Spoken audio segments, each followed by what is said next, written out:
खुलुमबाय स्टुडियो आं रबिन बसुमतारी आरो बे समाव ना हमनाय एबा ना बुथारनायनि सायाव मोनसे गिदिर रादाब नंगौ थारैनो ना हमनाय आरो बुथारनायनि सायाव लानानै फैदों मोनसे गिदिर रादाब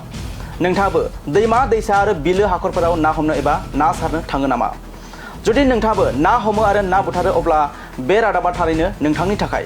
नोंथाङा दानिफ्रायनो बन्द खालामदो ना हमनाय एबा ना बुथारनाय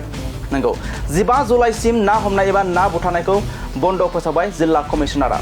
जुदि ना हमनाय समाव बिफानारि मावख'आ नुसनोब्ला जरिमानाजों लोगोसे नोंथाङा खाजानो हागौ आरो नोंथाङा बे आयेनखौ सिफायोब्ला आयेननि नोजोराव गिदिर जेंनायाव गोग्लैनो हागौ मानोना बे समाव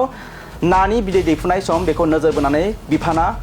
ना बुथारनायखौ बन्द फोसावदों आयेन सिफायनायजों लोगोसे थिखानाय साजाखौबो होनाय जागोन बिफानारिया ना फिसिनाय आयेन आरो बिथोनफोरनि 23 दफानि सिङाव ना हमनायखौ 15 जुलाइसिम बन्द खालामबाय नंगौ थांनाय 1 एप्रिलनिफ्राय जागायदों बे होबथानाय आरो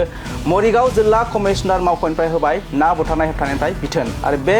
थिखानाय आयेनखौ नोंथाङा जुदि सिफायो अब्ला बिफानारिया होखानाय आयेन बायदि साजा होगोन 1 एप्रिलनिफ्राय 15 जुलाइसिम फोसावबाय ना बुथारनाय बन्द खालामनो आरो कमिशनारआ फोसावबाय बे बिथोनखौ